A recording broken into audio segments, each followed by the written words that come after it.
Hi, my name is Mark Polt, and I'm a buy and hold real estate investor in the greater Charlotte, North Carolina area. I'm going to make a quick video today.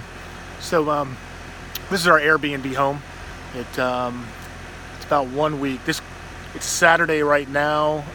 Next Friday is my last day working here. I told my wife she has to get this thing done, and I've got a few significant things left to do, some gutter work, put a vanity bag together, stuff like that. But for the most part, I got to stay in a fence.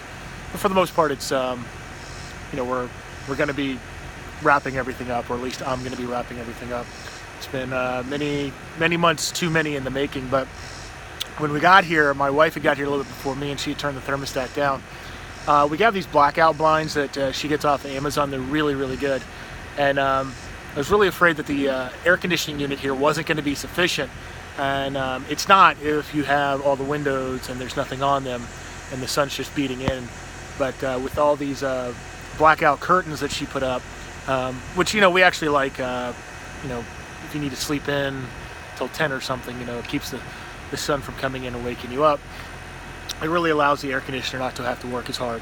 And it's a little dark inside, but that's why God made lights. Anyways, I noticed that I didn't feel any cool air as I walked into the house. Immediately checked the thermostat.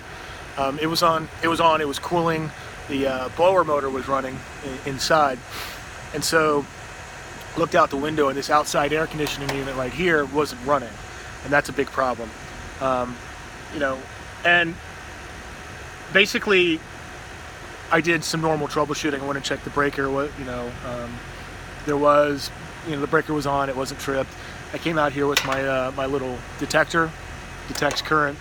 Not working so great right now. I don't know why, but it I was having trouble detecting at the disconnect here, which is where power comes out, going into the house, going into this unit. Anyways, there's just several different parts to this device, and it turns out there's something called a contactor. I think a spider or some kind of bug got in there.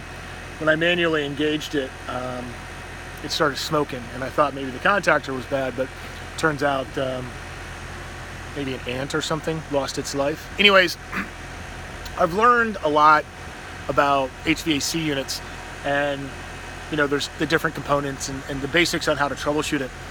We have an Airbnb, and if the air conditioning goes out like it did today, which you have to expect that it will, your guests aren't going to be understanding about that. So I didn't have every tool I need. I didn't have my multimeter. I didn't have basically my multimeter to really begin to troubleshoot this thing. But it took me about 5 minutes to get it up and running, and figure out that the capacitor was good, the contactor was good, and that I was getting power. Anyways, these are things that I learned off of YouTube, that I learned just kind of coming out and looking at units and trying to figure it out, and trying not to pay to have an HVAC guy come out. An HVAC guy come out, it would have been about $100 for the service call. That might have been enough, but it would have taken some time. And instead, I was able to do the work myself. I was able to get it up and running in 5 minutes. And I wanted to stress to you the importance of understanding how some of these systems work, and being able to provide a good quality product, whether that's long-term rentals or short-term rentals, a good quality product by being able to come out and quickly trying to get minor things to work. Had the compressor gone out, it's a completely different story. But had the capacitor gone out, I don't want to go into what that is. There's a channel called Sam. I'll link it below. Excellent guy on how to kind of work on HVAC units, and I've learned a lot from him. Had the capacitor gone out, or the control board, I have a capacitor at home. I have a contactor. I'm not sure it's a compatible contactor. I'm gonna work on that. Maybe I should have them here. Probably makes sense to have them here rather than at my house, because if I'm on the road and I need to come take a look at this, going back home to getting the capacitor would be a problem. I will tell you this, I had somebody come out to my house. They wanted $360, $340 to place the contactor, about the same to replace the capacitor. Each one of those is about $12 or less off of Amazon. The difference is if you don't have it, it's worth $300 to get your AC up and running on a hot day. I would suggest that you get the model numbers, keep a spreadsheet of all that, and just have these basic parts on hand and know how to test them and replace them. It'll save you a lot of money. If you have a crew, maybe one of those guys can do it. Anyways, you know, the moral of this story is, as in Boy Scouts, be prepared.